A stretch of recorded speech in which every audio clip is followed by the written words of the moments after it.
वंदे मातरम।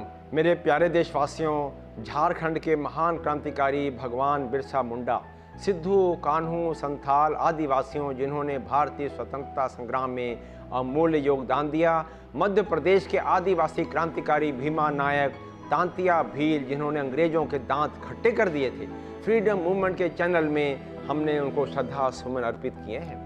आज हम छत्तीसगढ़ के महानायक स्वतंत्रता संग्राम के क्रांतिकारी गुंडा धूर की गाथा सुनाते हैं। 2 फरवरी सन 1910 के ऐतिहासिक भूमकाल यानी महान क्रांति की शुरुआत हुई। देखते ही देखते यह पूरे बस्तर में फैल गई। ब्रिटिश शासन ने महान क्रांति को कुचलने के लिए मेजर गेयर व डी बैर नामक अधिकारियों को 500 शस्त्र सैनिकों के साथ बस्तर भेज दिया। वीर गुंडा धूर उर्फ लोहार गुंडा ने मूरत सिंह बख्शी, बाल प्रसाद नाजेर, वीर सिंह बंदार, रानी स्वर्ण कुंवर तथा लाल कालेंद्र सिंह के सहयोग से विद्रोह का कुशल संचालन किया। सन 1853 से ही ब्रिटिश शासन ने छत्तीसगढ़ में प्रवेश कर किसानों पर अत्याचार जुल्म ढाने प्रारंभ कर दिए थे। माल गुजारी की दरें इतनी अधिक कर दी कि किसानों का अस्तित्व ही खतरे में पड़ गया था। ब्रिटिश शासन ने सन 1908 में वन संरक्षण कानून बनाकर आदिवासी जनता की आजीविका का साधन भी छीन लिया, यानी आदिवासियों का शोषण, अत्याचार, यहाँ तक कि गरीबी का लाभ उठाकर धर्म परिवर्तन जैसे शर्मनाक घटनाक्रम भी होने लगे। लाल कालिंदर सिंह, जो कि बस्तर राजघराने से थे, आदिवासियों के साथ जनसभा की और कहा कि उनका हाथ विवशता की डोर से बंधा हुआ है और ब्रिटिश शासन के अत्याचार व शोषण के विरुद्ध वह कुछ भी नहीं कर पा रहे और भावी संघर्ष की योजना बना डाली। जनसभा में उपस्थित जनसामान्य ब्रिटिश शासन से संघर्ष के लिए गुंडा धूर को अपना नेता चुन लिया। गुंडा धूर पराक्रमी युवक वर्तमान छत्तीसगढ़ राज्य के बस्तर जिले के नेतनर गांव के निवासी थे। गुंडा धूर ने क्रांति की जिम्मेदारी लेते हुए 46 परगनों के विश्वस्त लोगों को चुना और महत्वपूर्ण बैठक कर क्रांति की योजना को अंतिम रूप दिया। यहाँ यह बताना समीचीन होगा कि मुगल काल और ब्रिटिश काल में एक या अधिक गांवों और ग्रामीण इलाकों को मिलाकर एक प्रशासनिक इकाई बनाई जाती थी या राजस्व इकाई होती थी, जिसे परगना कहते थे। गुंडा धूर ने विश्वस्त लोगों के साथ जो रणनीति बनाई उसमें निम्न मुख्य बिंदु थे। नंबर 1, 6 फरवरी रात 10 बजे सन 1910 का समय, एक साथ क्रांति विस्फोट। नंबर 2, ब्रिटिश राज के पोषक शक्तिशाली स्तंभ दीवान पंडा बैजनाथ की गिरफ्तारी, ब्रिटिश राज की समाप्ति, तत्पश्चात स्वतंत्र क्रांतिकारी सरकार की स्थापना करना। सभी क्षेत्रों में नंबर 3, सभी क्षेत्रों में लाल मिर्च भेजकर लोगों से संकल्प करवाना व सम्मिलित होने के लिए प्रेरित करना। महान क्रांति यानी भूमकाल विद्रोह में राजसत्ता, दीवान राजगुरु, ब्रिटिश अधिकारी, जागीरदारों, पुलिस थानों, सूदखोरों, साम्राज्यवादी शक्तियों, शोषकों से जन सामान्य को मुक्ति दिलाना। सड़कों मार्गों पर वृक्षों से बाधाएं खड़ी करना, टेलीफोन व तार लाइनों को नष्ट करना ताकि सरकार को बाहर से मदद न पहुंच सके।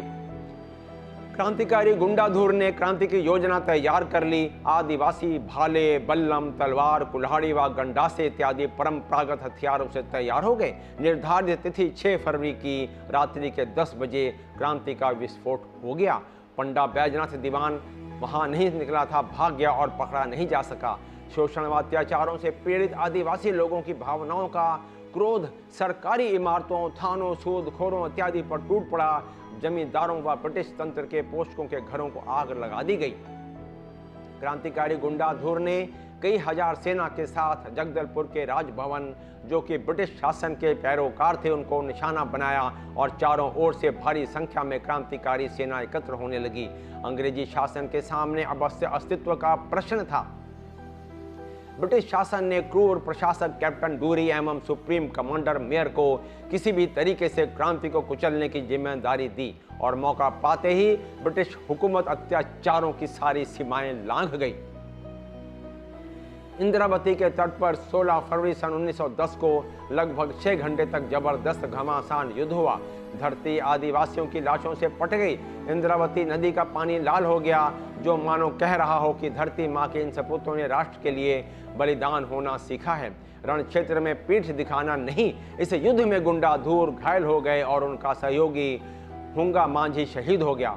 गुंडा धूर पुनः संगठित हुए, घात लगाकर ब्रिटिश सेना पर हमला कर उन्हें आत्मसमर्पण के लिए मजबूर कर दिया।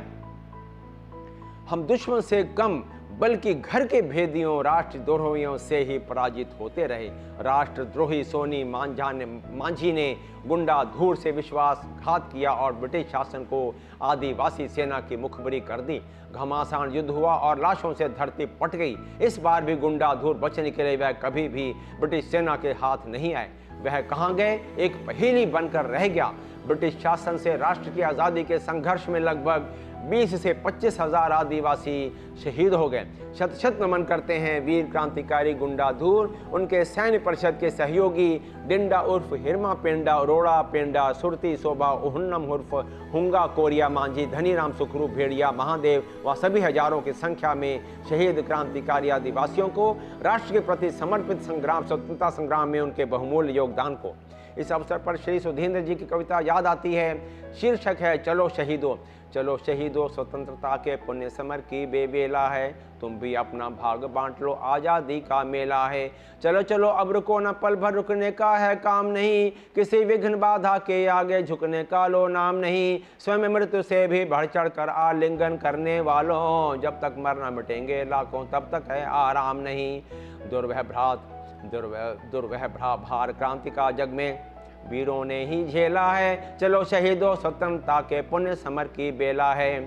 सत्य तुम्हारा लक्ष्य अटल हो, अस्त्र अहिंसा बन जाए, विश्व प्रेम हो कवच तुम्हारा, त्याग छत्र सा तन जाए। पुण्य प्राण प्रेरक की तुमको क्रांति नंदिनी आ जाए, विजय ध्वनि से गूंज अमर हो, क्षण भर जीवन आ जाए। एक अहिंसा सत्याग्रह का व्रती कभी न अकेला है। चलो शहीदों, स्वतंत्रता के पुण्य समर की बेला है। चलो शहीदों, स्वतंत्रता के पुण्य समर की बेला है। तुम भी अपना भाग बांट लो, आज़ादी का मेला है। तुम भी अपना भाग बांट लो, आज़ादी का मेला है। मेरे देशवासियों, में आशा करता हूँ आपको यह एपिसोड अवश्य पसंद आया होगा। कृपया इसे लाइक करें, शेयर करें, सब्सक्राइब करें और इस इतिहास को जन जन तक पहुँचाएं। जय हिंद।